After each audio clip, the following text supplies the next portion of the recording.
He was so taken aback. I have had 2 sips of my cocktail that is The third an one. interesting cocktail because I literally just made it up. I have no idea what it is. Those dummies. All right. I'm gonna share our little. Oh my goodness, these guys were waiting for us. We Got a have few. we have 400 viewers already. We have 400. You are drunk. You see those extra couple zeros. I mean, I wasn't gonna say anything, but This is great, guys. The open bar is really taking off. that's a dummy bump. It's the dummy bump. Yes. The dummy bump. The dummy bump. Dummy bump. Why can I not copy tweets anymore? We did promise. That's a good question. Oh, that's Zach. That's your new song. The dummy To the Humpty dance. It's your chance. That's exactly what I was thinking. Do it, baby. I do the dummy bump. Do the. Yes. This is perfect. JMic, you're All right, killing Zach, this. let's do it. Oh, I love it, that's dude. awesome. Like same page. Put it down. Okay, but seriously, guys, did Twitter get like a new? Okay. Oh yeah, I it's found really it. obnoxious. I found the share square. Okay, this happened in the last 2 weeks, so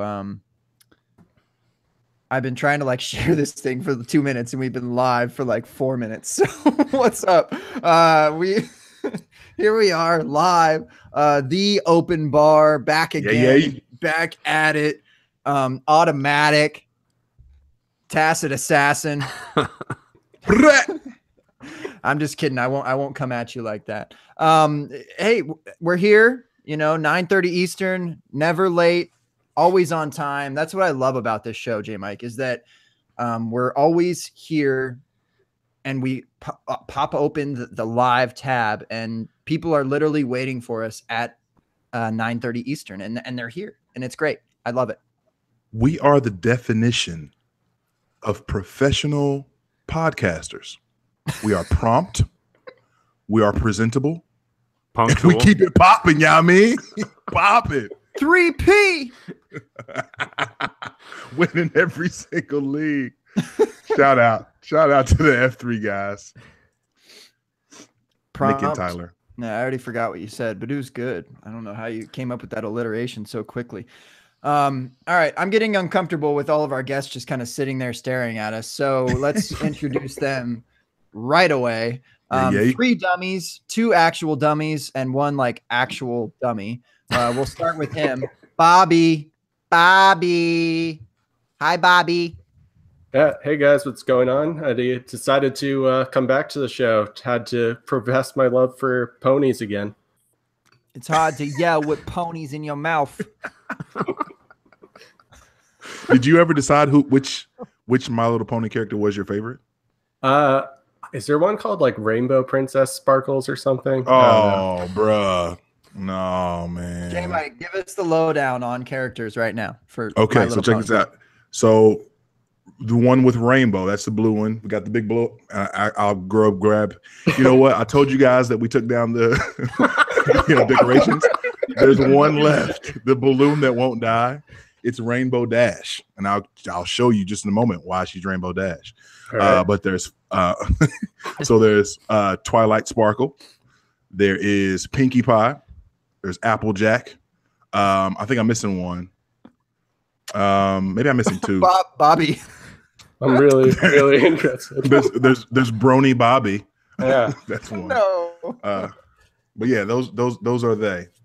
All right. I think based on the names, Applejack would be my favorite.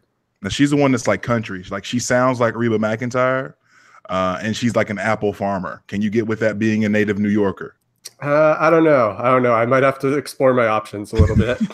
Okay. I don't Seems know a little- what's happening here. Bobby, next time you come on, we're going to do a like juxtaposition between My Little Pony character and an NFL player. That is our next thing. So Yeah, I mean, for I that. just did the superheroes. The next one is My Little Pony Yes. characters. Yes, I'm surprised you didn't run with that while the hype was, peaking. But open bar. We'll have to get Jim Nance on for him to do his master's impression. For you doing that, a tradition like no other. The Bronies. All right, a couple of other unlike any other. I'm sorry, my bad, Jim. Where's the button to stop this? I went off of this ride. It's on my end, and you're not actually allowed to leave. So you're in it for another hour and a half. Kyle, one half of the dummies, or at least 1/3. What's up, dude? What's going on? We're back. I know. So how long has it been? Answer me this. What was it, like 3 months ago? Yeah, It's like the second week of December. I'll buy that. That was a solid guess, huh? It felt like about 3 months ago, so it felt right. The reason why I said 1/3 is because I think the other 2/3 are potentially two different people. One fantasy analyst, one ill rhyme spitter, the tacit assassin. 13. Oh, you give me far too much credit there. I'm merely the outtakes, man, and occasionally intros. But no. That's true. It's true. Far too much credit. Too. My rap career has come spiraling into oblivion. But I'm in the presence of genius now. I mean, Gabe, you're the intro man, the extraordinaire. You know what? I wrote one today. I did for an undisclosed human. It is a human. So I'll let y'all know later. I have to get approval first, of course, but it's fire. It's soul. It's feels like a little like Ninth Wonder. JMic, you probably feel that a little bit, but I follow you. I pick up what you're laying down. I'm excited, but I'm excited to have you, Zach. Well, I appreciate it, man. It's good to be back. I feel like you're my only competition in this game, in this fantasy football rap game. I think probably competition is a big stretch there. If he's your only competition, you already won. Yeah. Congratulations. Here's your trophy. Happy to have y'all on, though. How the combine happened. I really enjoy. I don't know why, but I just kind of like to watch the combine sometimes more than football. I don't know. Like the gauntlet's one of my favorite things to watch. It's stupid watching people run 40-yard dashes. It's so idiotic, but I don't know. I get a kick out of it. How did y'all enjoy your combine weekend? Hand Twitter is live. I found myself watching fat guys run 40 yards. Like I didn't just watch the running backs and receivers and the things that I need to watch for the podcast, but I'm watching like offensive linemen. I got jacked up when Shaquem Griffin, ran his, and I mean this is great. I got numbers. I'm happy.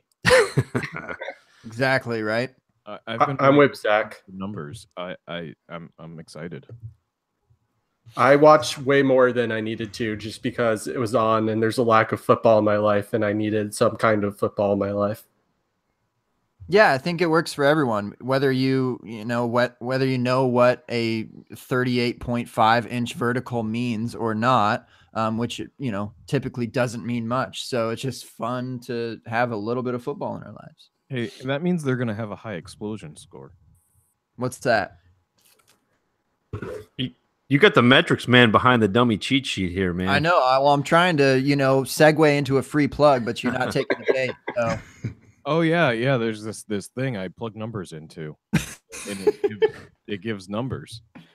But yeah, explosion is like one of the things you want in a running back, right? You want lower body strength. You want a running back that's going to be able to get that push, that drive, that quick hit to the line. So yeah, you want the vertical and the broad jump numbers. I love it, and there were a few, especially running backs out there that kind of, I don't know, surprised me a little bit as far as their athleticism goes, and impressed me to the point of moving him up a little bit. How about y'all? Did anyone else get a Chubb? Well, wait. No.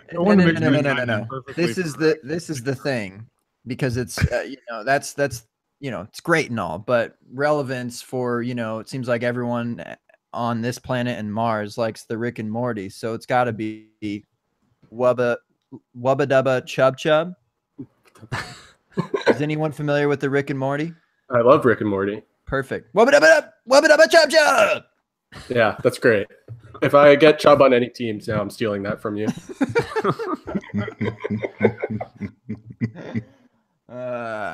Yeah. Oh my God. I think we were talking about. I don't even know who was on. Oh, I don't even know who was on JMic. Matt. We were talking with Matt Waltman, doing Sony Michel versus Nick Chubb, right? And I think we were all pro Chubb naturally, and I don't know. Michelle kind of disappointed me a little bit, but Nick Chubb was everything we wanted and more. Zach?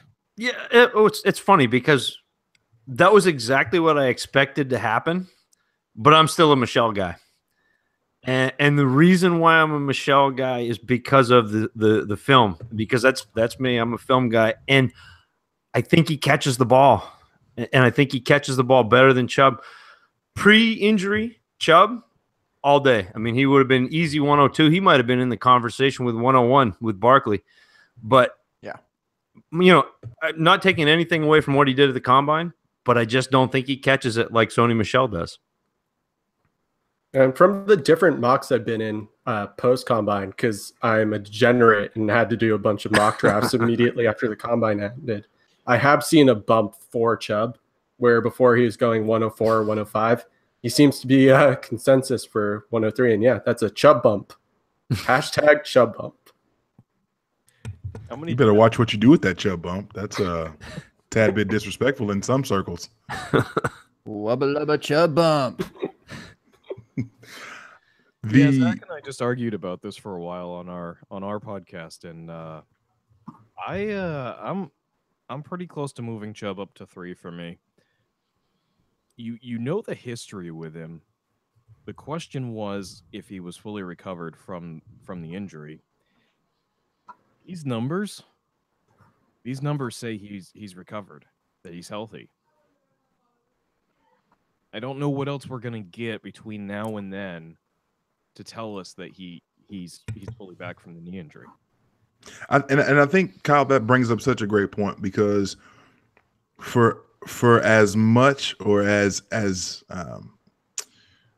applauded as Nick Chubb was as a freshman and sophomore, just how otherworldly he was playing, I don't know what else people want from him to get back to being that guy, or to having that status. Like like he could have come. Like, I think the only way that people probably would still see him as that elite prospect is if he goes out and runs 4.340, which he was never doing in the first place, and just does whatever, does something better than actually Barkley did, the Saquon Barkley Invitational. But I don't think that there's anything that he could have done any better, and I don't know what else we want from him. Like, he's a fantastic player.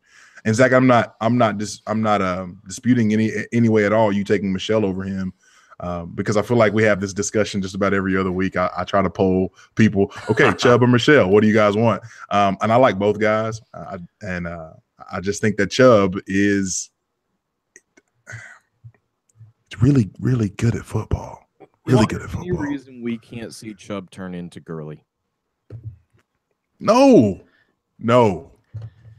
And I know that's shooting for the stars at this point, but like I said, we know the history with him. We know he has the talent. The question since the injury, pre-injury, there was no question about him, right? Post-injury, zero has been, does he have his explosiveness back? Does he have the speed back? Can he make the cuts?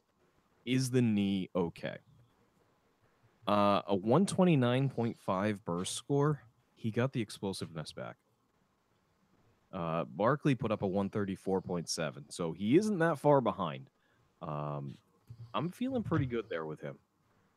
I think something else that you have to keep in mind is people have this idea of injury-prone players, and when it's such a prolific player like Chubb was in college, that's going to follow them for a while. So whether, and Kyle, we've talked about this before, whether injury-prone is actually a thing or not, and I think we're both kind of on the team of it's not, it's going to follow that player, and that's why for a while you could still get Keenan Allen at a discount, or why I was hoping in this draft you could get Nick Chubb at a discount, because I agree. I think he's mostly returned to form, and I don't know what else he can do besides actually play on the NFL field, which at this point every rookie has to do anyway to prove that he is that guy again.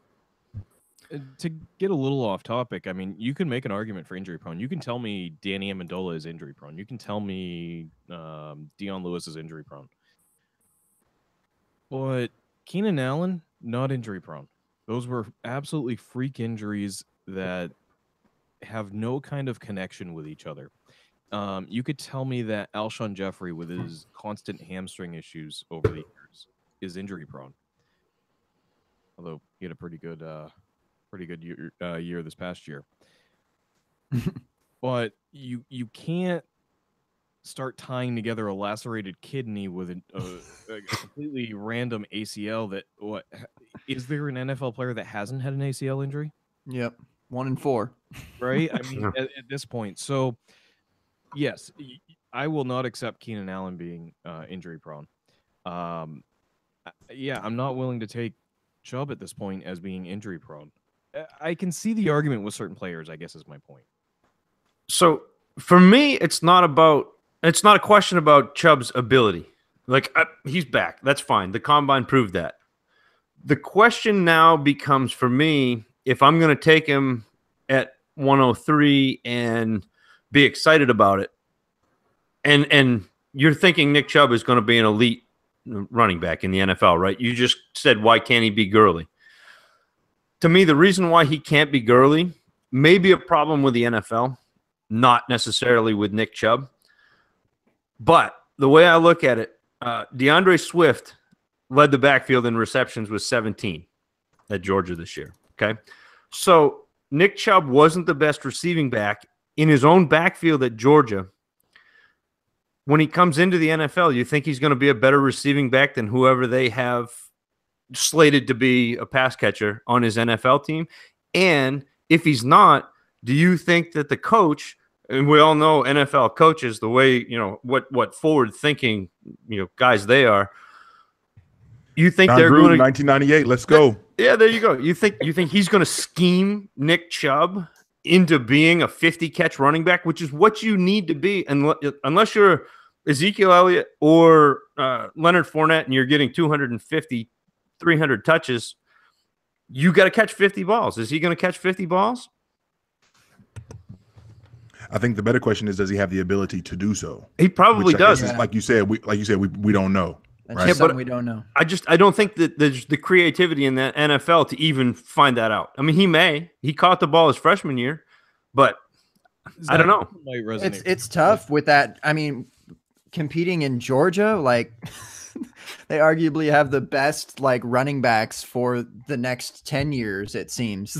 Like they're just lining up to sign at Georgia. So, I mean, it's just not fair. And, Sony Michel next door. And yeah, like you said, Swift as well, leading in receptions. So, I mean, we just got to see. And maybe landing spot will be more of a tall tale sign there. If Chubb lands on the Lions, let's say, I mean, is that a solid spot there, or is it a sweat because of Riddick and Abdullah? It's really funny because I've heard a couple people talk about the Lions as a great landing spot, and it's a great NFL landing spot.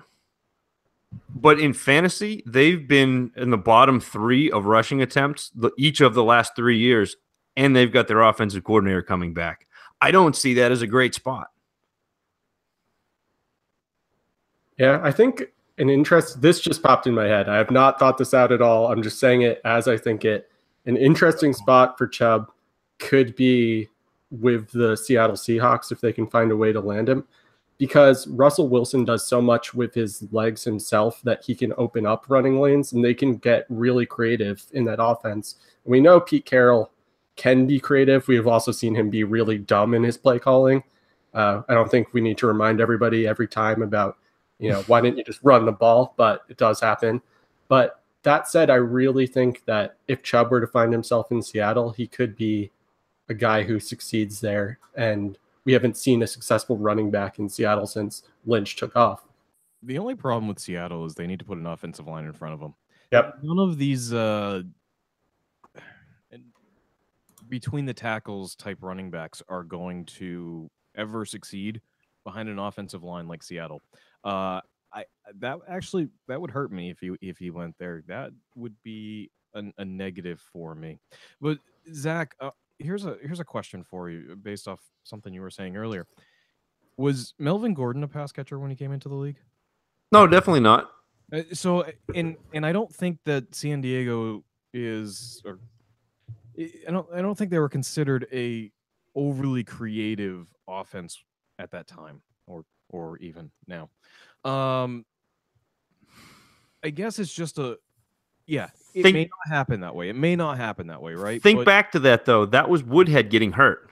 Like, he was not going to be a pass catcher. He wasn't a pass catcher to start the season. He was terrible. He wasn't running very well, and he wasn't catching passes. Woodhead got hurt, and all of a sudden, Melvin Gordon by default. If that happens to Chubb, maybe he gets a shot and beautiful, but I'm not banking on that as something like, and I'm not knocking Chubb. I think he's a great player. Why do you hate Chubb? Why do you hate Nick Chubb? I want you to admit it right now. Why do you hate him? I definitely don't. And look, I may move him up. He may be 4, he may be 5 for me. Right now he's 6, but getting to you. Huh? My metrics are getting to you. Well, look, he was great, but he doesn't do the one thing that I want to see. And this is, I don't love this class because I think that there's a pretty big dearth of pass catchers, and that's what I want. I mean, the way I design my fantasy teams, I'm pounding wide receiver, and then I'm building my backfield with guys who catch the ball, and there just aren't very many in this class. I was doing a little bit of research real quick, Zach, while you were talking through that in terms of Nick Chubb's ability, or the fact that we just don't know. According to ESPN.com, it looks like Todd Gurley's best season in terms of from a catch standpoint, in terms of catching the ball. He had a 37 catch season in 2013. In 2015, Sony Michel's best season looks like he had 26 catches. Yep. And Nick Chubb's best season was the year before catching the ball, which looks like it was 18 catches. So I'm not sure. Like you said, I guess we just don't know if he can or can't. Obviously, he had an 18 catch season. They don't necessarily throw him the ball a ton out of the backfield, but I think that the fact of the matter is with the athlete that we know that he is, I think he's well worth the risk at your 102 or wherever you want to take him in your drafts to go all in as it pertains to, hopefully he finds a competent landing spot, doesn't get Jeff Fishered and become something that can be that can be a fantasy viable running back for the next 6, 7, 8 years. Or how about our own Jaguars with Leonard Fournette? I mean, not like that. I mean, that offense was just somehow astounding this year. And I mean, all we expected out of Fournette was just to pound the ball, and he catch the ball. I would say I guess I don't know his receptions. I would imagine it was in the 20s. 30. It was in the 20s, yeah. Okay. Well, yeah, I thought he had I know he didn't 36. play all his games. Okay. Yeah, exactly. So I'd imagine it was in the 30s, and didn't play all the games, like 13 or 14. And so right there, I mean, I never expected Fournette to catch the ball, and that was always a sweat for me. And Yeldon's a fine pass catcher, and with Ivory to take some of the other work away. I mean, you're right, 36. Yeah. So I mean, there you go. That could be your, as far as worried about Chubb. I'd trust Chubb to catch the ball versus Fournette. That's for sure. Yeah, Zach also knows how I feel about this. I'm going to mention a name that he hates with, I think, vitriol, which is Jordan Howard. And Jordan Howard managed to be a low end RB1, high end RB2 guy while not catching very many balls and playing in a really, really bad offense. I wrote an article about it. You guys wouldn't believe how bad the Bears have been offensively over the past 2 seasons, or maybe you would. We would. But the point is, yes, I agree that pass catchers are valuable, and we all play in PPR or half PPR leagues. But because people are focusing so much on pass catching backs, there's actually a value in these guys that are 2-down guys that find a way to score and compile rushing yards, even if it's just pure volume. Now, here's a question. Would you trade McCaffrey for the 102? If I had the 102 and I'm offering you the 102 for McCaffrey, would you trade that to me? Well, are we talking about PPR? 102, we're talking about Getting real. talking about Geist then, not McCaffrey. Well, you guys just want to Chubb there. So, okay, no, I 103. want Chubb at 103. Okay, so would you take the 103 for McCaffrey? No, I wouldn't. So you'd keep McCaffrey? Yes, I would. There's my pass catcher. See, there you go. That's all I'm saying is the pass catchers are where I want to be. I'd do it. Good. I'll take McCaffrey then. Do it. You know I would though. And giant shout out to everyone that's in our YouTube chat tonight. It is Wubba lubba chub lit. chub. Lit. It's the place to be on a Tuesday night. Giant shout out. What'd you say, Kyle? The dummies have a lot of fans. They all follow us. It's the It's dummy definitely bump. not me. I have zero influence whatsoever. The dummy bump just keeps on giving. I love it. So shout out to everyone in here. One of the questions that came up was from our own, basically the third man in this pod on this trio that we have. Jake, how's it going? Jake Anderson. What up, Jake? Jake has a question for us that he wants chopped up. What are the thoughts on John Kelly's, the running back from Tennessee, the prospect? What are his thoughts? What are your all's thoughts on his combine? I know you've probably got some fancy numbers, Kyle, to let us know whether or not he's good at football or if he should just go skateboard like Tony Hawk somewhere. Well, he let me down. He Good balance. didn't run the 40, so that leaves a big old hole in the numbers here. But they're not bad. It's just incomplete. None of them really jump out at you as being anything that completely excites you. The agility scores were kind of 20-yard shuttle 4.51, 3-cone 7.13. They're kind of middle of the road. The burst stuff not bad, but we don't have the 40, so it leaves a big hole with the overall numbers. This is kind of reminiscent of not necessarily similar runners, but maybe I guess a little bit to a degree, because Kelly seems to run pretty fierce and never give up on a play. And I always remember just watching the tape last year and loving this about him. Say it. I don't Get know. there. I don't know if it's the same one, but Kareem Hunt. I don't know. Is that what you were gonna say? But Thought you were going Marshawn, but that works too. Okay.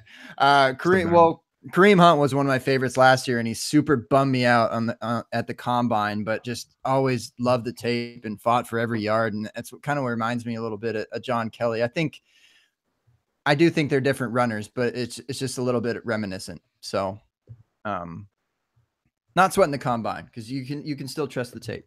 Yeah, Jake, I want you to look right in my eyes. John Kelly is my number 4 right now. Still after the combine. Yeah, I was just about to bring it up. That's your guy. That's yours and Riley's guy. Man, Riley and I actually ended up watching him the same day and sent each other DMs and we're like, "Have you watched this guy?"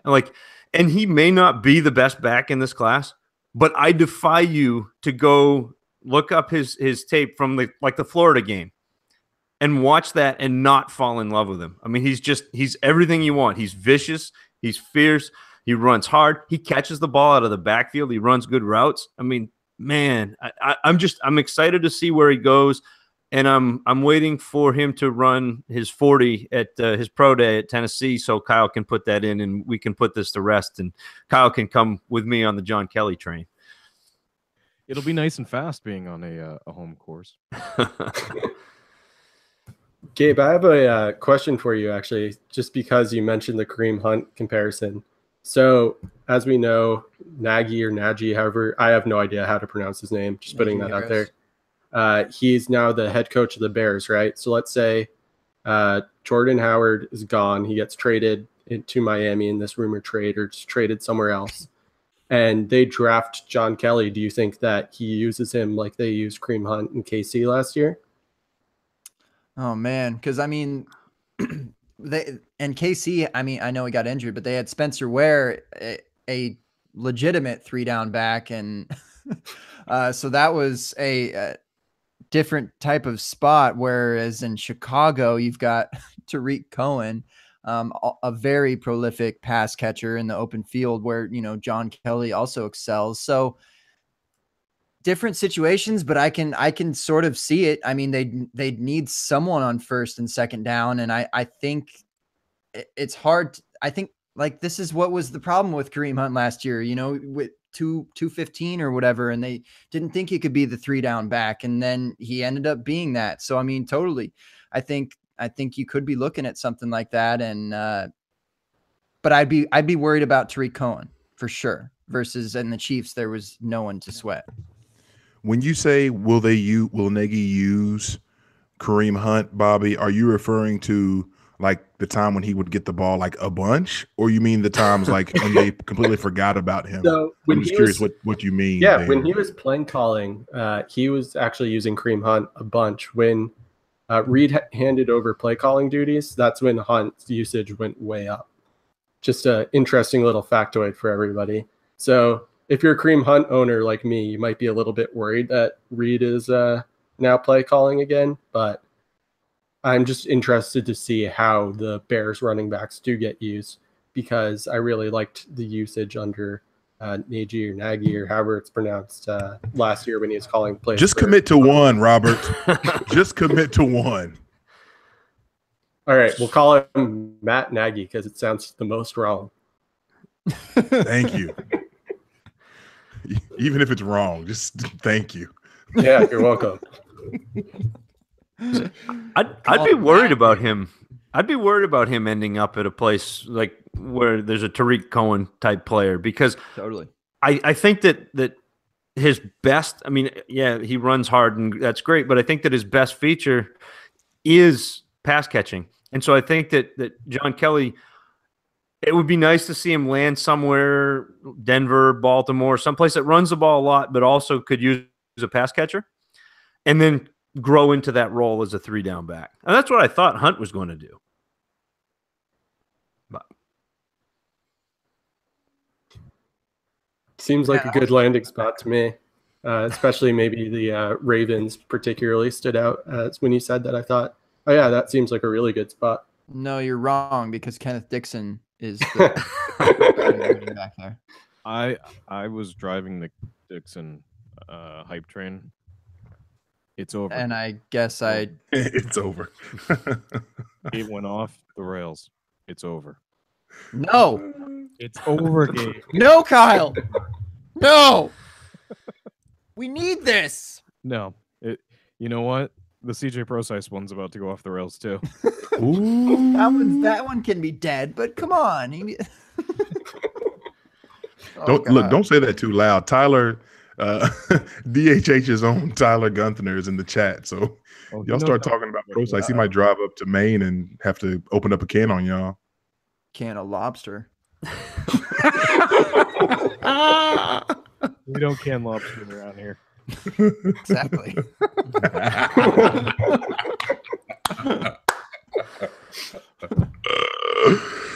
Oh, okay.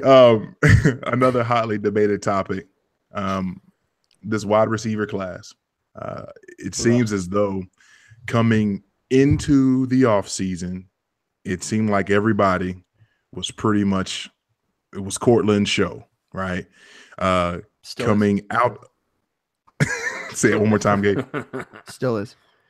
Sutton or bust. Fair. Ain't busting my Suttons, Wildman. So then it kind of turned into this thing where the Senior Bowl came and James Washington kind of became the soup du jour, your lobster bisque, if you will. Huh? And then all of a sudden after, and Calvin Ridley even came up a little bit, and now we come after the combine, and I feel like the opinions are all over the place.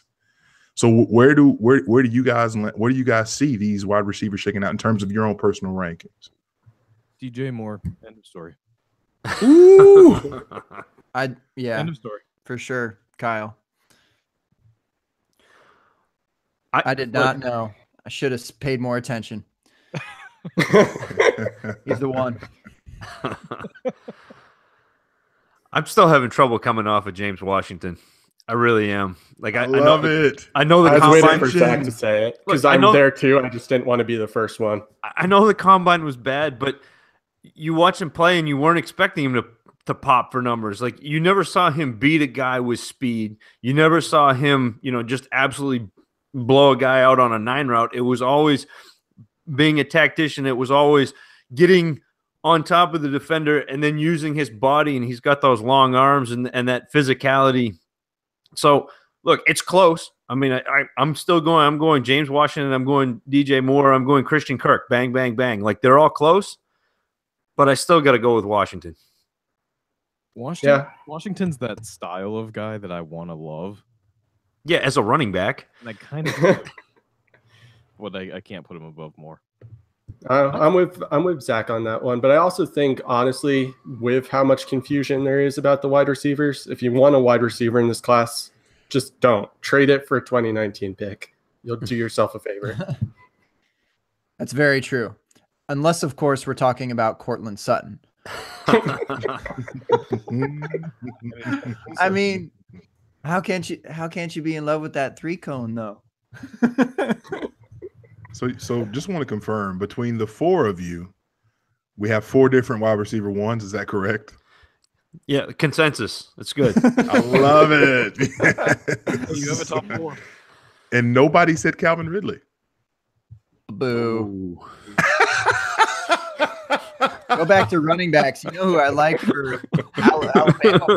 Bo Scarborough, man. I think that's a fun little. He'll be a late grab if he lands in a decent spot. Second leading receiver on Alabama. So I listened to 2016 tape today with Elliot Christ.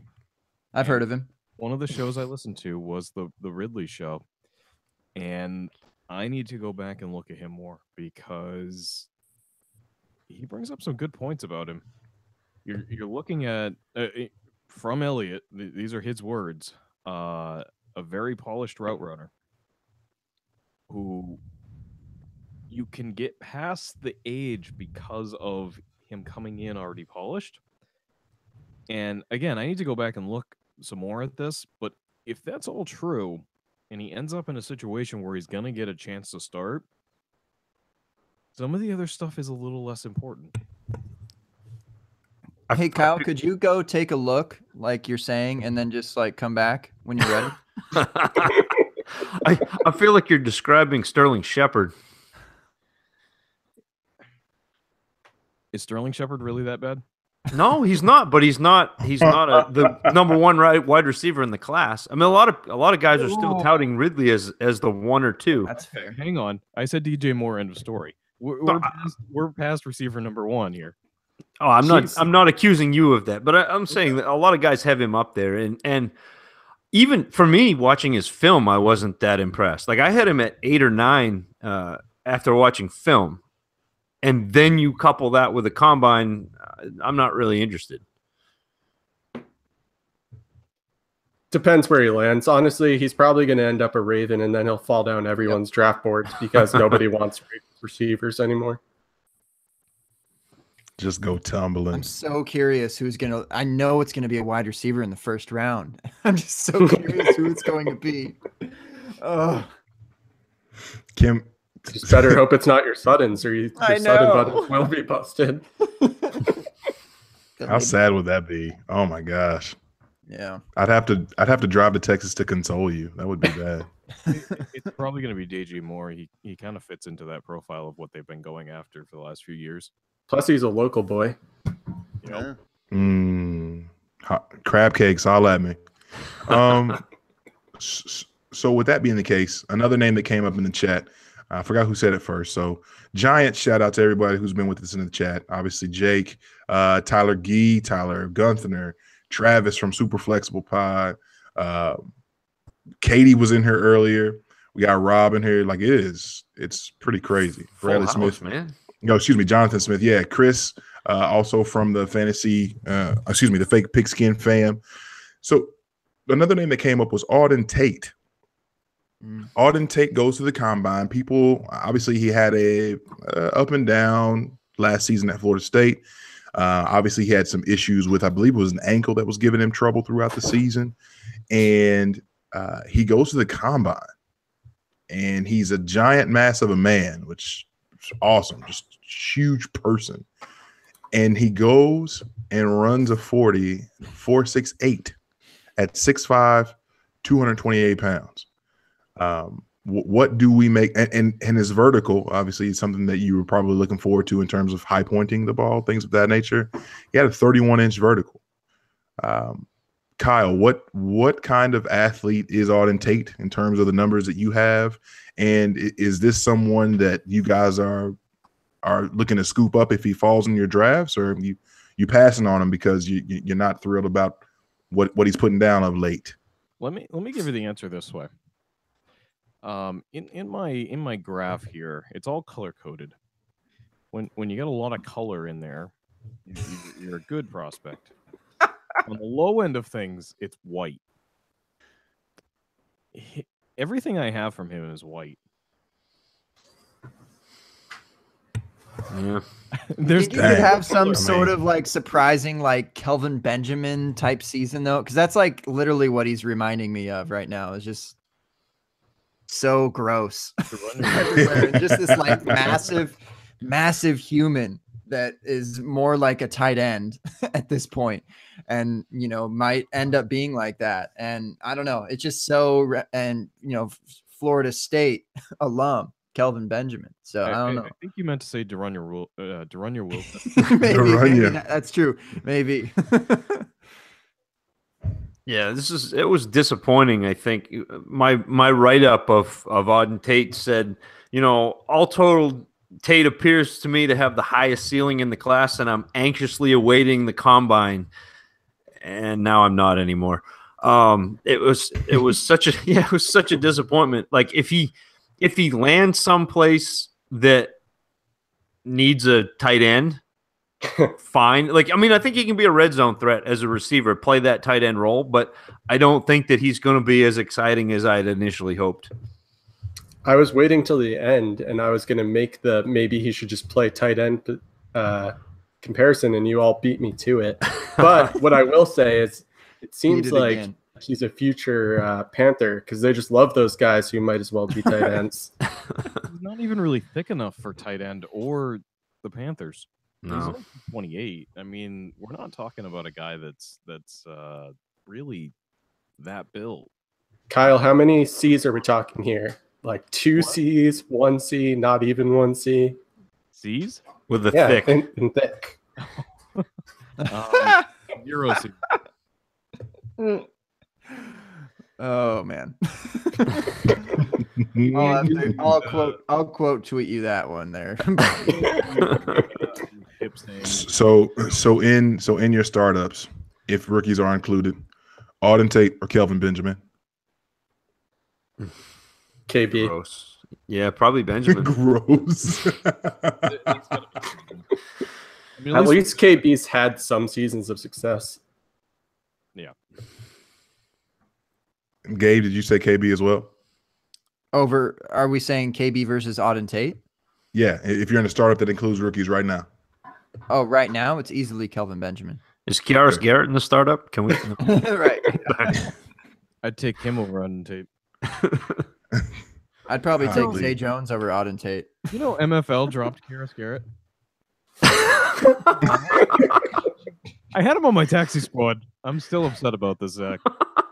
Just disrespectful. Right? So disrespectful. There was no notification. I didn't get a soft email saying, "Hey, You know, we know you love him and you've been holding on for all this time, but we're gonna drop him from the database. No, I looked one day. I'm like, oh, he's on my spreadsheet, but he's not on my team anymore. What the hell? He's gone. All white. Go ahead. I said all white on Kyle's sheet. Yeah, he had some color in him. You got no athleticism, man. No, I was playing. So one more name. This is fun. Jordan Matthews or Auden Tate? Matthews is an incredible buy right now. Jordan Matthews or Kelvin Benjamin? Matthews. Okay. There we have it. Matthews is a guy. If you're listening, I said Zay Jones over Auden Tate already. Buy So him right now. Buy him. He is so cheap right now. And he's a free agent, right? Yeah. I mean, that's the thing. Everyone got disappointed with him going to the Bills. And pretty much what we expected to happen with the Bills happened. It was bad. That's you guys all make fun of the Ravens. You don't want to see anyone go to the Bills. But so we saw that, but now he's a free agent and he's not staying there. They're not going to keep him there. How many slot receivers are they going to have? It can only get better for him, and you're paying Buffalo Bill price. What's your ideal landing spot for him, Kyle? Anywhere but the Bills. I'd be happy if he went to the Ravens. Not ideal, but I'd be happy. How about maybe the Bears if they don't trade for Landry? Bears? The Raiders don't have a slot receiver right now. Seth Roberts, excuse me, touchdown phenom. Like I said. Slide right into Miami once Jarvis is gone. Yeah, that too.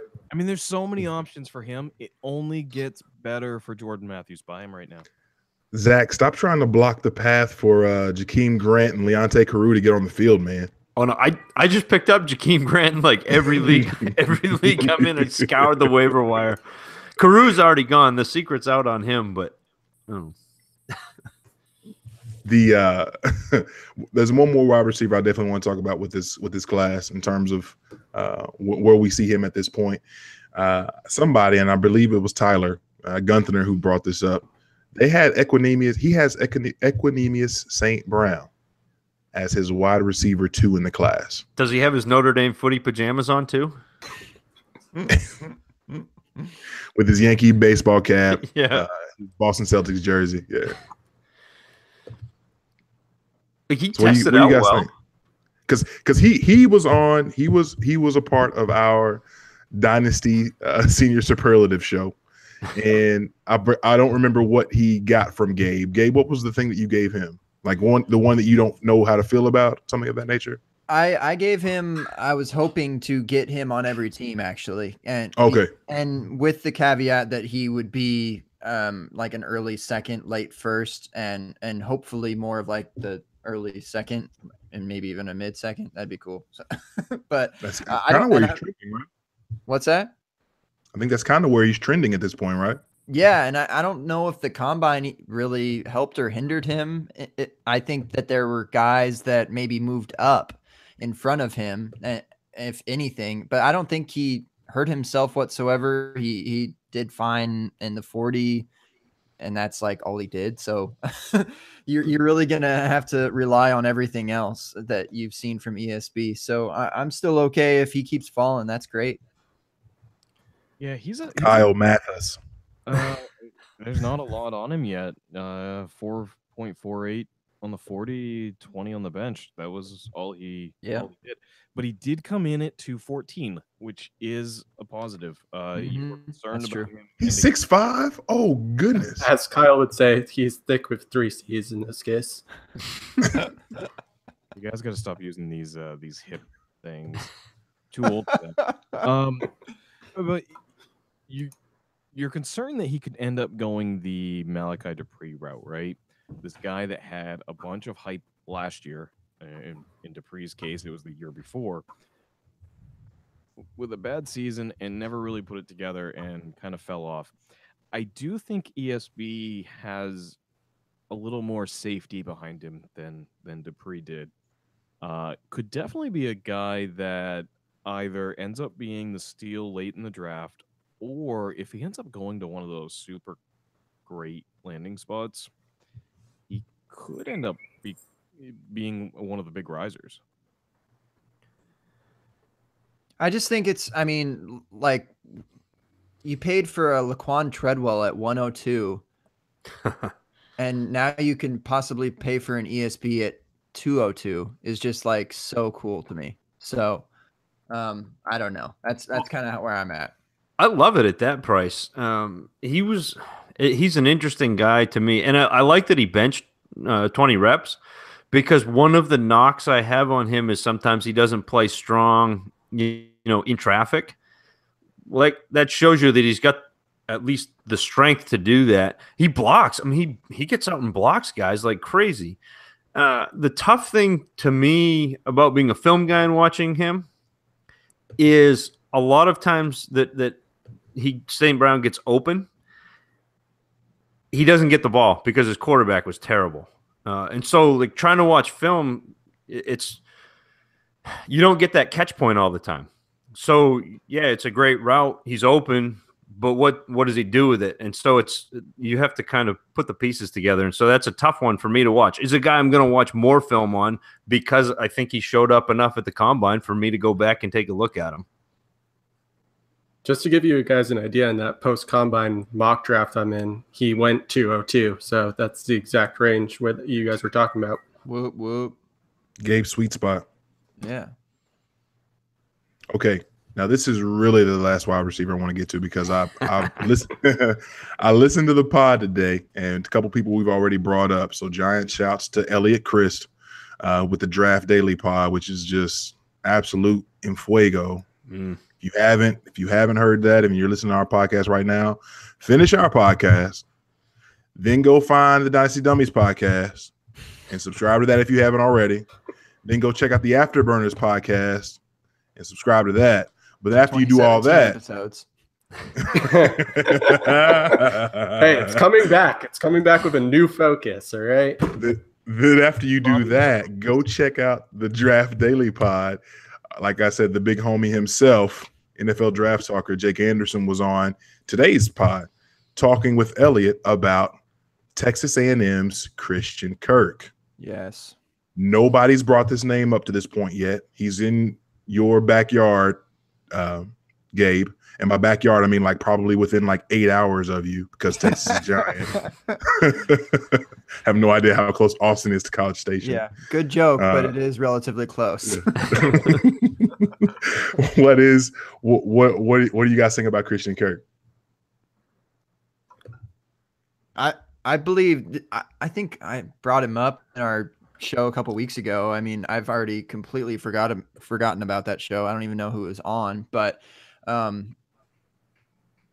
I don't know. He's kind of another guy where I was like, I was hoping to see a little bit more, but I was still okay with everything, essentially.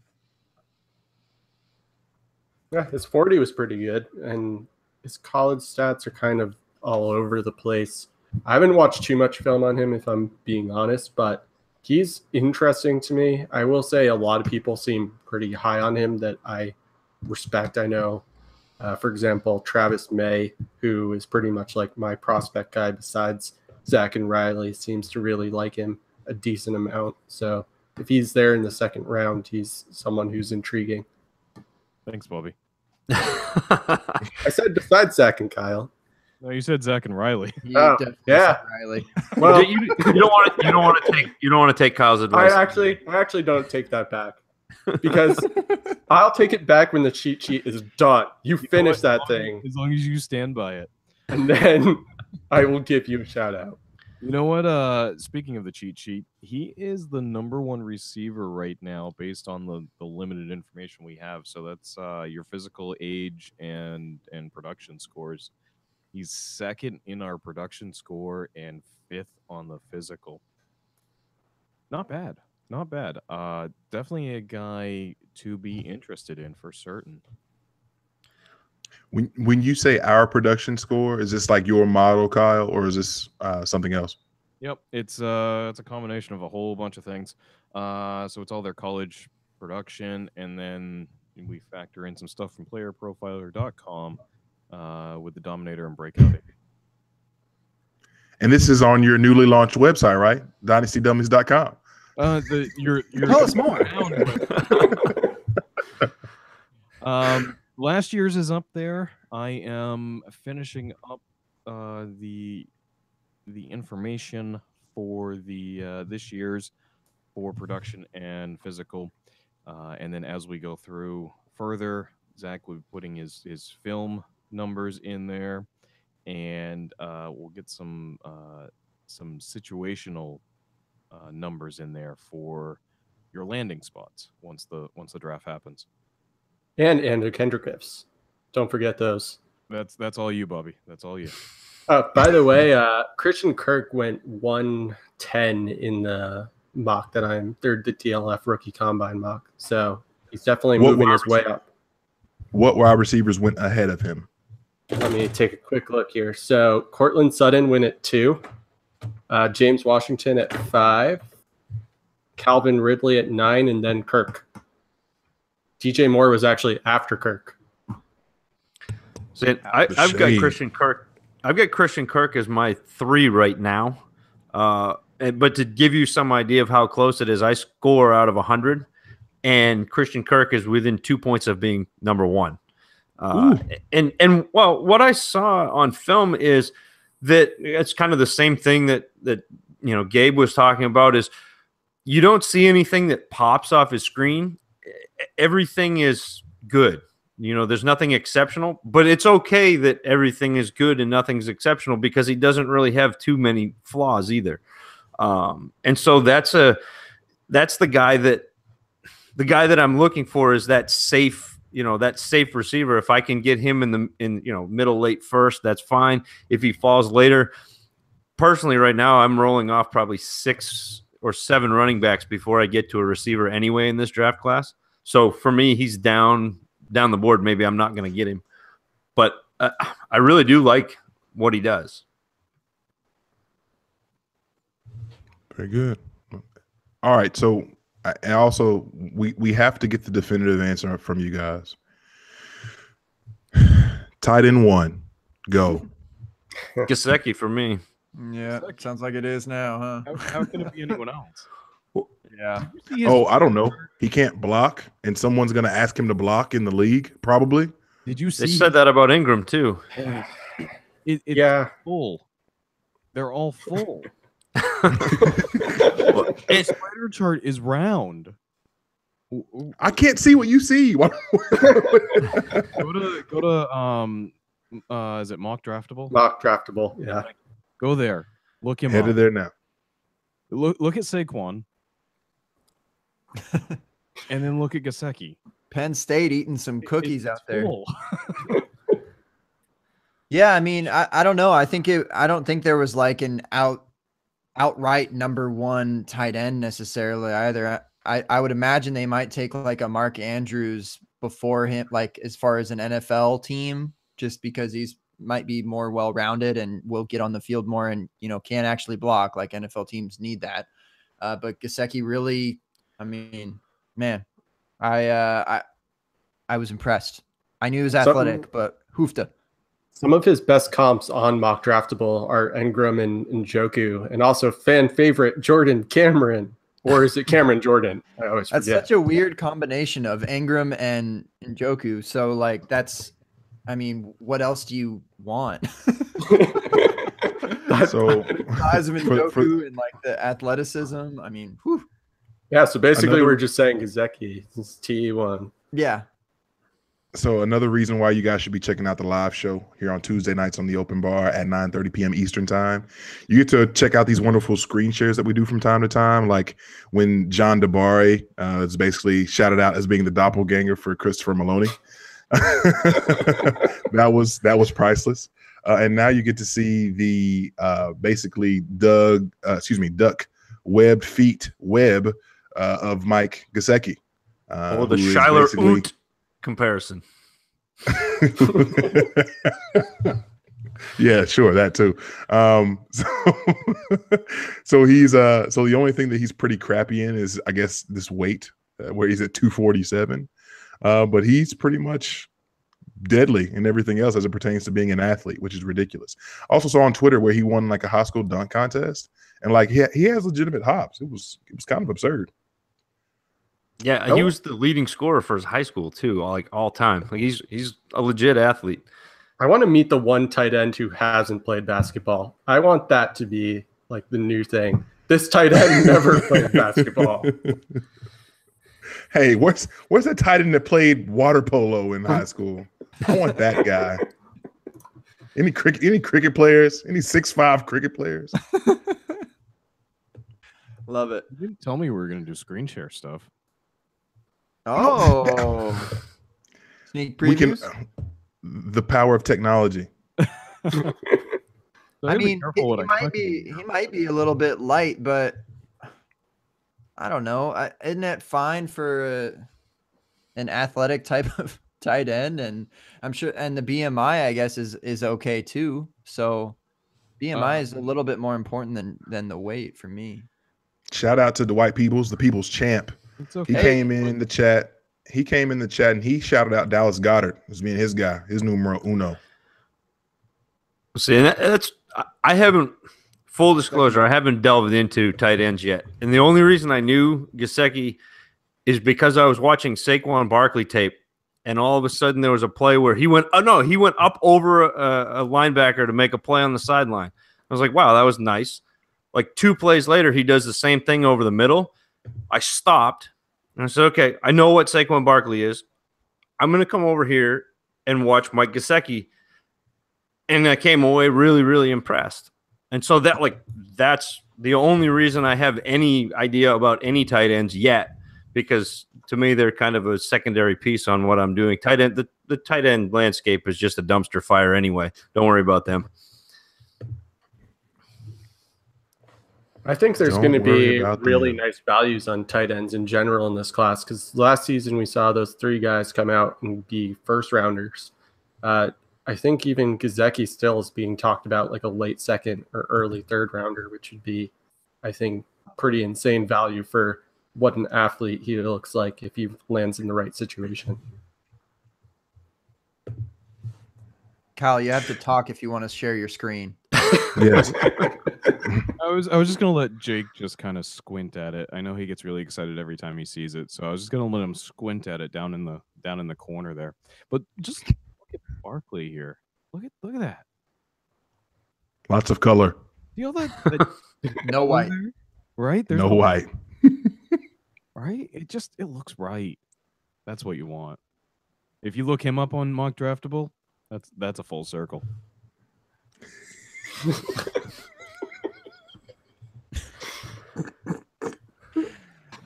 I saw Chris Warren near the top there. That was interesting. I don't know which one you were organized by, but for who? Chris Warren had an okay combine. He did. Yeah, here I can pull that back up. That's sorted by the overall physical score. So you're looking at Barkley, Chubb, a couple of lesser names in there, but yeah, there's your guys right now. All this light green stuff, that's incomplete information. So we've got a lot of stuff here that needs to be filled in. But see, this is the scary one for me right here. And I know Zach really likes him, even though he may not test out well. He likes his more of his intangible stuff, right? Man, that's scary down there. Yeah, that's your perfect argument of metrics versus film, Yeah. That's kind of where it all comes together, though, because when Zach starts putting his finishing touches on the film, we're gonna plug that in here, and that's going to give you Dalvin Cook. And a lot of oh, you're gonna have this right here with the film in there. I'm gonna come off of that page because there's a lot of information in there that's not hidden right now. But yeah, this one's good. It's a visual medium, yeah. I was just so excited to see guys that were in like late first, second round talk just really either surprise people or just kind of do well at the combine as far as running backs. I mean, Freeman and Balaj and the other one that I'm Scarborough. Scarborough. Yeah, that was. And then there's one other that I was thinking, but Scarborough too. Talking Yeah, about Penny? I mean, Penny. Scarborough was. I figured he was kind of already athletic. You know, he's kind of Derrick Henry like in a way, but without so the burst, and without the good skills. You got something to say about how good Derrick Henry is behind? If you want to bust my chops about liking Devontae Freeman, I'm totally gonna bury you over Bo Scarborough. We can't do that. Child, He's please. so bad at football. Oh my God, Gabe, I got your back here. Look at Bo right here. I know. I saw him up top there. Look at his burst score right here, 132.5. Look, Zach. Now, Zach, let me ask you: on film, do you see 135 burst from Bo Scarborough? No, I didn't. How about in 2016? How about in 2016 though? The film. Never. I think there's a lot. Honestly, there's a lot of running backs this year that I kind of liked before 2017. Like even Saquon had better film in 2016 than in 2017, and not like, you know, that means anything, but and Geis too, you know, when Fournette was there, I think he played better while Fournette was there. There's a lot of running backs you could put on that list. Royce Freeman, I liked a whole lot better in 2016. And Scarborough too, Jack. The interesting thing though, friend. the interesting thing though about Scarborough is he was the second leading receiver on that team. So like he's got some chops too, so maybe that's interesting.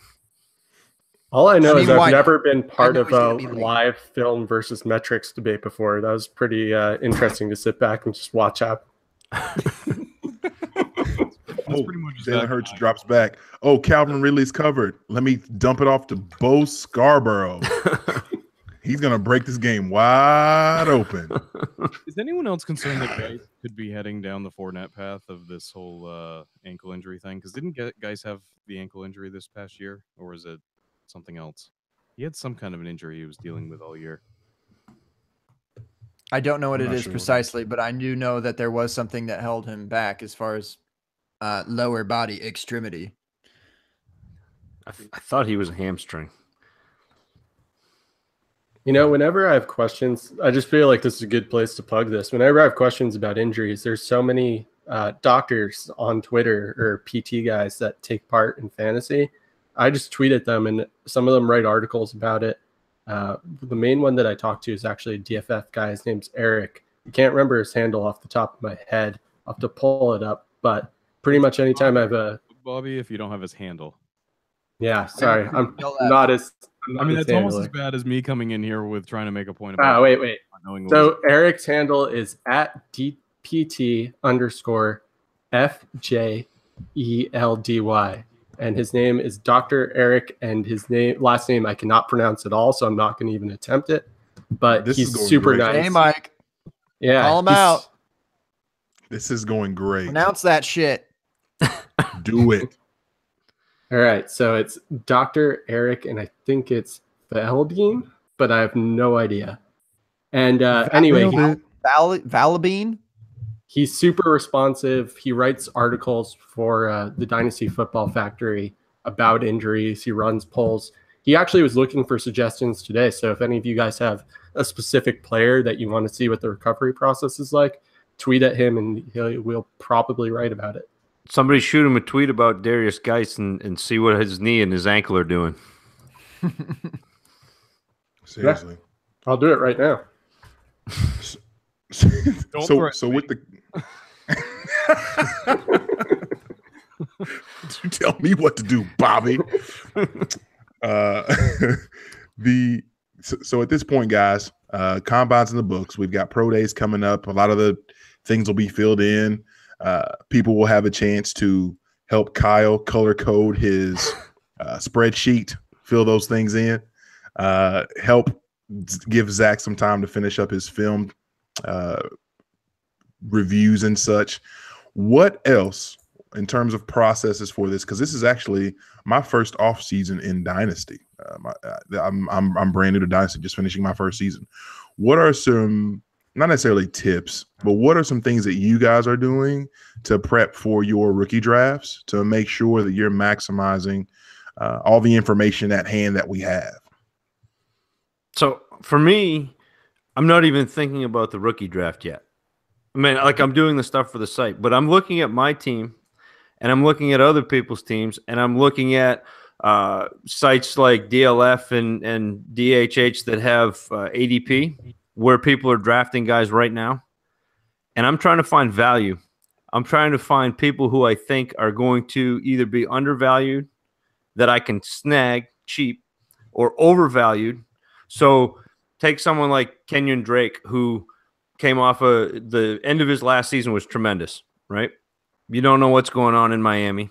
Why do you got to look, he's a guy right now who's got more value than I see him having in 6 months. And so that's a trade. That's a piece that I may, use.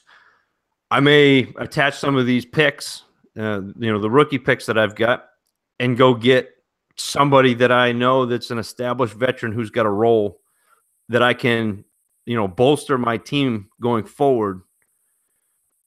Instead of sitting there and waiting for the rookies to be drafted and waiting for your rookie draft, and that right now is the time to be proactive with your lineup and proactive with searching out these values and trading pieces right now that look like they're going to have a distinct drop in value.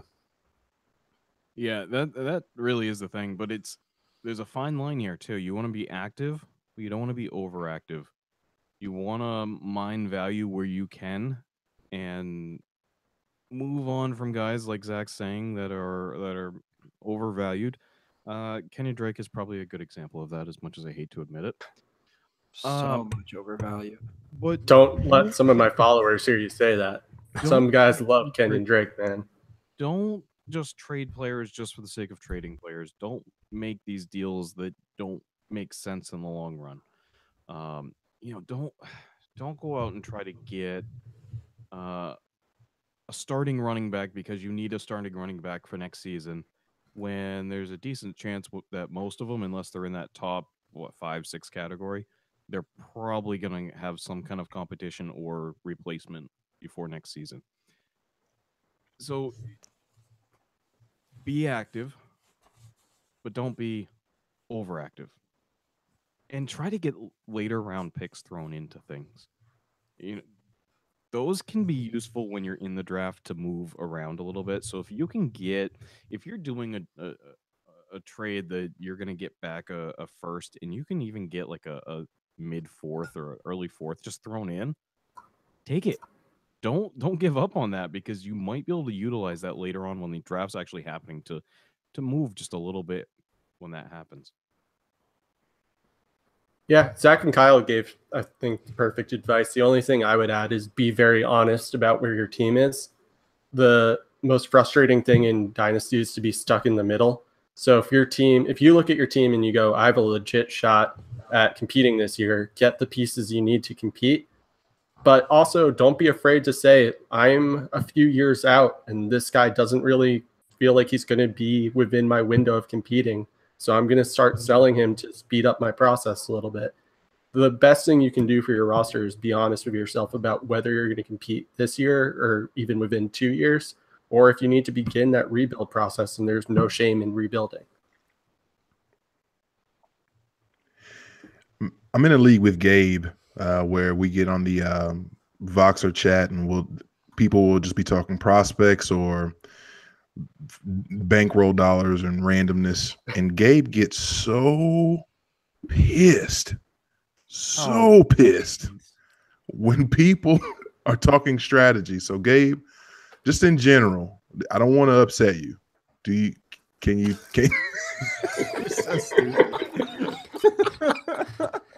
I'm kidding. He doesn't get upset. He just kind of gives that shrug like, why, what are you doing? What are you guys doing? I just come in every once in a while and check people, make sure that they're not overreacting. That's all. you know, much like these guys are saying, overreaction can definitely happen, especially like to whether it's your first off season or just like your 15th off season, whatever. I mean, for me, like the reason why I love dynasty fantasy football is to jump into the off season. Like I hate the in season. Like I honestly can't even wait till the off season. Whenever I'm in season, I'm, you know, you can always kind of see where your team is going.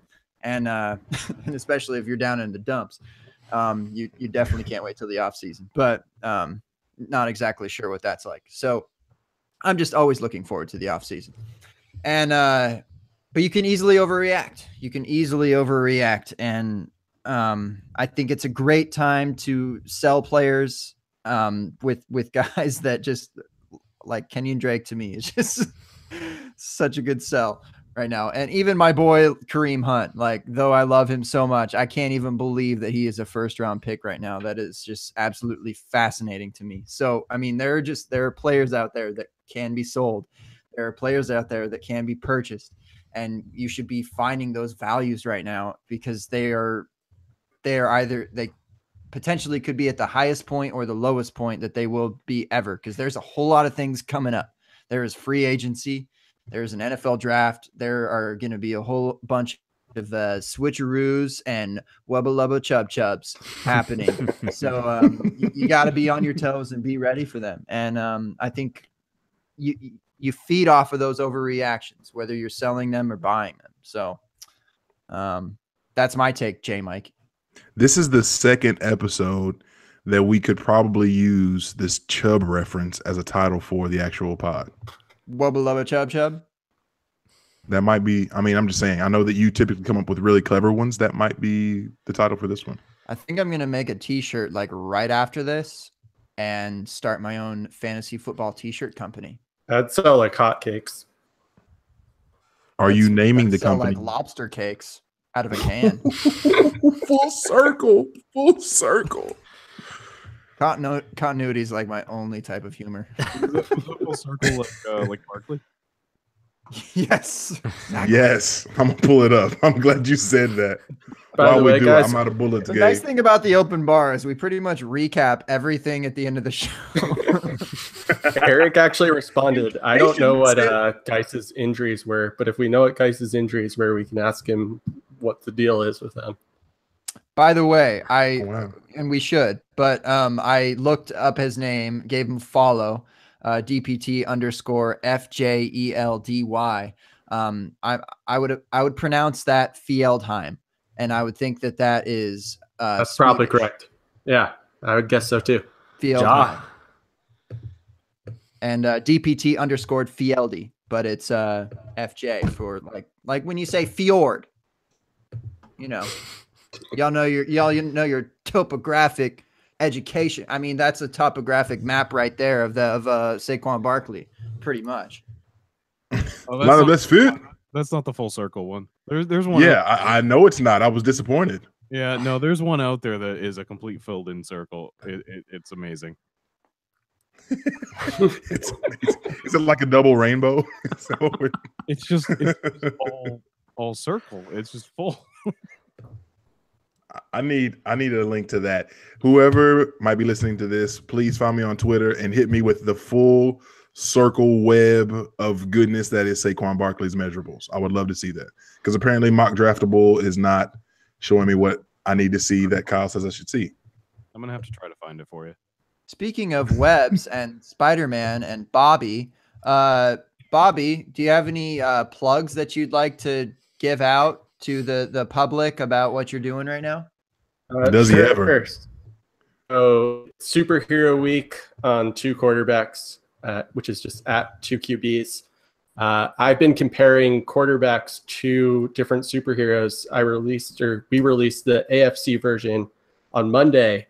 Tomorrow, the NFC version drops, and it just keeps getting more and more fun. Just so you guys know, I compared 43 total quarterbacks to different superheroes or villains, and it's all for specific reasoning. It's not just like, coincidentally, Andy Dalton did end up the Human Torch, but it's not just because he's a ginger.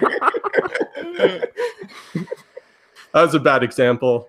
But like, for example, Marcus Mariota, I made him Spider-Man because he's agile, but he's also fairly strong. And strong I kind of used as a euphemism for a good pocket passer. So if you like superheroes and comics and you like football, check it out. We also had an article come out today from Sal about how to draft for quarterbacks in 2-quarterback dynasty leagues and Superflex. And I'm sure you guys all know this, but Sal is pretty much the 2-quarterback guru. So if you haven't checked that out yet, I don't know what you're doing.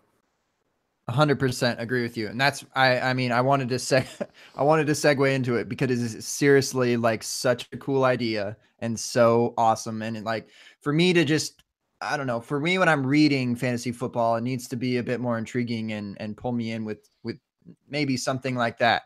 And I think that is fascinating. So big ups on you and the 2QB community, because that is so fun to read. Yeah, I really appreciate and love the fact that I came in about a month ago, had this idea somewhat as a joke, and they're like, do you think you could turn it into a series? And I was like, could I? And then they're like, you think we can make a whole week out of it? So big ups to those guys for being super welcoming and letting a new writer just run with an idea. Totally. JMic, I didn't mean exactly to like segue into us leaving the show, but I guess it's ish that time, closing time. Is that okay? Or do you have anything else on your mind? Did you want to last call? Because you're in your first off season. Do you have anything on your mind that you plan on doing that you'd like to share with all of your league mates and just let them know what, you know, what your strategy is so they know exactly what you're thinking? I will give, I will give one thing, just to let everyone know, you know, peek behind the curtain, if you will, the wizard behind the Wizard of Oz. So one thing that I noticed with the combine, which I find incredibly interesting, people, draft Twitter, I guess that's a thing, or even Dynasty Twitter, loses their minds over every little thing that happens at the combine. And I can't shrug emoji enough how some of this stuff is just mind-bogglingly minuscule in terms of the overall picture of it all. So once upon a time, and I can't even remember what pod I was listening to the other day, but I was like, you know, that was me. I used to simply watch the combine because I love watching the combine. Like, it's just a fun thing for me to do. I would never miss it. Now, when I watch the combine in terms of being in fantasy and dynasty and things of that nature, I recognize just how it's a piece of the entire puzzle. It's not a be all end all. And so many people, like when, oh my gosh, my heartthrob, Ronald Jones, this is no secret, huge Ronald Jones fan. When he comes up, you know, gimpy after the first 15 yards or whatever in this 40, like people are on Twitter talking about, oh, he ran a 4.66. People think he's fast. People think he's fast. And I'm just like, you can't be serious. Like, you cannot seriously think watching him on film and saying that he runs a 4, like, stop, like, just stop. But yeah, just I don't hold the combine or even 40-yard dashes in near as high esteem as others. So again, it's a piece of the puzzle for any other folks who are somewhat new to the game and you're looking for legitimate advice. That's about all I can give you. Don't treat it as the gospel, because it's not. It's a piece of the puzzle. And Kyle's going to give you the map to show you where the pot of gold is, or at least the rainbow that takes you to the pot of gold. That is Saquon Barkley's circle web. But yeah, that's my 2 cents on that. So yeah, we can say something, Kyle, so everyone can see that. It's a circle. No, that's the title of the pod. It's a circle. Yeah, Kyle, growing up, was your favorite song "The Circle of Life"? No, that's really disappointing. it was. Happiness runs in a circle of love. Happiness runs. Happiness runs. Oh, but that's all I got. You can continue with the last call here. Gabe. Okay. I appreciate your response, because now I'll calm down a little bit about Cortland Sutton's 6.57 3-cone. I mean, that's fine. I'll calm down. I'll chill out a little bit. It's fine. Deep breaths. Just a piece of the Woosah, partner. puzzle. Just a piece of the puzzle. No, I agree with you. That's a great point. I love that it's just a piece of the puzzle. So good on you to recognize that in the first off season. Dummies, should you say some words to send us off into the sun? You know what? I'm sick of the sunset. Let's do sunrise because it's the off season. We're just I don't know where I'm going with that, but just say something. You couldn't find a place to land. No, I really did not. I was like, shit. This is like the movie Sully. Just land the plane, Gabe. Land the dang plane. There's another inside joke coming up here. Zach, why don't you fly up next to? You giving him the Matt Kelly? Yeah, Dude, get right up on his wing. Yeah. Guide him in. Yeah, Inside Radio, the show we did with Matt Kelly. He's an absolute whirlwind to work with. Kyle's trying to finish the show, trying to do the Gabe. Wait, hang on. First ever. No. Wait. Then he keeps talking. That's exactly like that. Kyle tried to finish the show. Yeah. Matt interrupts, and then Matt's like, Kyle, I'm gonna fly right up next to you. You put your wing right on mine." Said, "I'll fly you in. Come on, we'll bring you right down. We'll bring you in." And I'm just sitting there laughing my ass off. It was beautiful. I'm just looking at Zach in the little window down there, just like, help me. He did nothing. He left me out to dry with Matt Kelly. He left me out to dry with Matt Kelly. First ever guest. All right, first of all, whoever thought the good idea was to have Matt Kelly as your first guest, right? I mean, we had no idea what we were doing. And Some would argue we still don't. Yeah, right? That's the name of the show. What Matt does on his show, as soon as you hit record, that's what happens. It's just crazy. He's not like that at all before you hit record, but the moment you hit record and the switch is on, it's like that through the whole thing. I was exhausted at the end. Anyways, as you mentioned earlier, we have a website. Some people have found it recently. You can find it at dynastydummies.com. There will be the dummy cheat sheet on there soon. Dun, dun, dun. Zach, what do you got? It's true. Colors. Colors are good. Saquon 01. Yeah, look, I throw up some film notes on there if you're interested in checking out anybody that I've watched film on so far. That's where you can find that. Other than that, I mean, we're doing the Dynasty Dummies podcast, having fun. I'm working on just because you guys shit on me for Sony Michel. I'm working on a Sony Michel song for next week, man. I'm gonna give you like some Beatles. I'm gonna give you like Sony Michel, now post combine, watch how far you fell, my Michel, something like that. I don't know. Yeah, that's like an iTunes preview.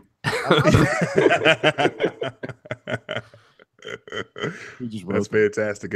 And yes, the website does exist. And when Kyle was being so gracious in terms of people just finding the website, he was he was being incredibly kind and gracious to me because I'm the idiot that just found the website after they say that it exists every show. Oh, I'm sorry. I fail at life sometimes. We can tell this is it. It exists. That's us. That's lovely. That's 2017 cheat sheets right there for anyone who didn't see them last year. They're still actually worthwhile to take a look back at because it's always kind of interesting looking at the numbers for the guys going into year 2. See what might be a buy for this year, right?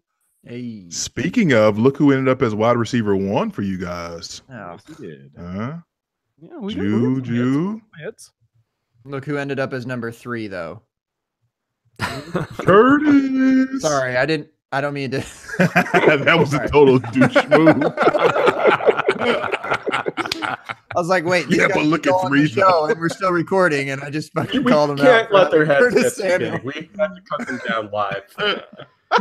We had some hits. We had some. Everyone go buy Curtis Samuel right now. Best buy in Dynasty Fantasy Football. Hey, you know what? He got hurt last year. That's true. He did. Maybe not a bad guy to buy. Not to get into a whole nother thing. Not at all. No, that's All 100% true. I agree with you. Yeah, he started to show well after the trade. What? Oh, I was saying he started to show well after the trade of Kelvin Benjamin, and then he got hurt. Oh yeah. Well, and it's finally a new coming of Panthers wide receivers that's not, huge and runs a 4.7 40. So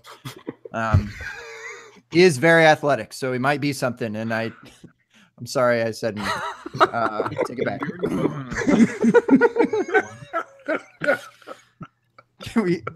All this hard work you guys put into this? Yeah. Screw that. So Look at that third wide receiver, you idiots. You should call your site the Dynasty Dummies. O'Doyle rules.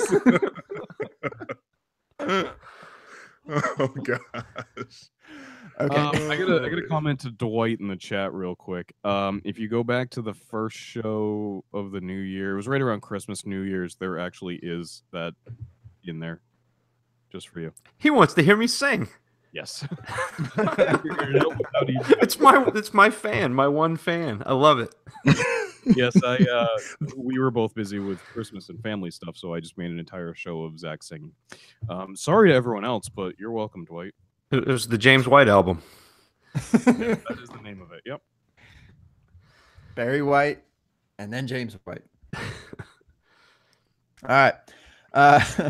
This has been a lot of fun. I enjoyed this week a lot. JMic, would you like to say anything to close us out? Oh, do I ever? Would you like to talk more shit about the Dynasty Dummies? First of all, I didn't talk any mess about them. I just didn't. I'm just ignorant to things. I'm sorry. Life is hard. So obviously, thank you guys for checking us out for the live show. Everybody in the chat was cracking. So thank you guys for that. If you're listening to us in podcast form, whether that be on iTunes, whether that be on Stitcher, Gabe, we're on Stitcher.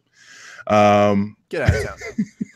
Get out of town. So whatever the podcast, and if we're other places besides those two, let us know, because we would love to know and be able to shout those things out too. Because we're not sure. But on Twitter, you can find the show at The Open Bar FP. Again, The Open Bar FP, as in fake pigskin. I'm on Twitter at JMic at JMic.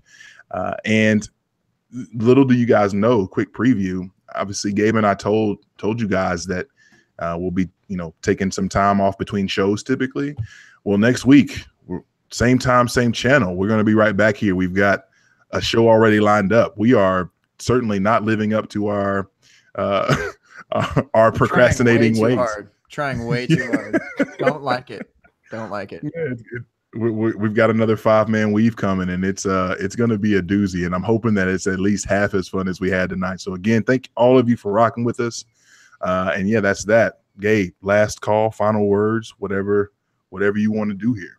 Honestly, I'm just going to start giving you the mic at the end, because you just end things so beautifully. But I'm Gabe, I'm at Grab Bag Fantasy. I'm the lesser of the Stop. Look, Mike. No, I appreciate JMic, and I appreciate what we have and what we've kind of gone through this last 9 months or so. It's been fun, and I'm excited to see what happens going forward. I've enjoyed tonight a lot. I enjoy everyone in the YouTube chat. Come check us out live. If you're listening now in the podcast, I appreciate you as well. Drop us a rating and review. Why not? Yes. Legitimately don't even know do we have those? Can you get those? Because I'm unsure of how podcasts work. We Didn't even know we were on Stitcher. I think I've heard other podcasts. They're like, yeah, rate and review. Oh, we'll shout you out and stuff. So Gabe, I'm just trying that a little bit. But go onto iTunes. Go into iTunes. All right, you're already subscribed to this, so you're Subscribe listening to this. You're already subscribed. Yeah, one of 2 subscribers to the Open Bar. Perfect. So you should have 2 reviews already, because all they got to do is go into iTunes, click on the podcast, click on ratings and reviews, leave a review, click the 5 stars, type in everything's amazing, submit. Done. And honestly, legitimately, it would be funny to leave that comment with a 1-star review, just to like go by that and giggle. But like, don't do that, because I think you end up going further down on podcast ratings. But it would make me laugh. Like, I think it'd be funny. So there's that. But anyways, thank you for listening. Much appreciated if you are sticking with us through this long podcast that we do every other week at this point. We appreciate you. We appreciate you. We appreciate you. We do apologize. We have a lot of fun though, and we just don't have enough to talk about. We freestyle and it becomes whatever we want, and that's what we love and we appreciate. So it's been fun. We will and shout out to the Fake Pigskin. That's what's running us right now. You can get their subscription service for like $4 a month. Like, what are you gonna do? Get that $4 Wendy's deal, or get a whole lot of fantasy football information? Put the chicken nuggets down. What are you like? Aren't you a grown up? Darn it! Put the chicken nuggets down. Yeah, Baconator can wait. So hit that up. And until next week, JMic, we're going to do this next week. 1 week from tonight. Week. I'm not even prepared. I have to start concocting cocktails. So we will see y'all next week. Much appreciated, you fellas. Put your drinks up. Do a little cheers with us. One of these moves right here. Bobby. Kyle. I can't see. Oh, okay. It's just wrapped. It's like you haven't been on the show before. All right. We will see y'all next week. And deuces.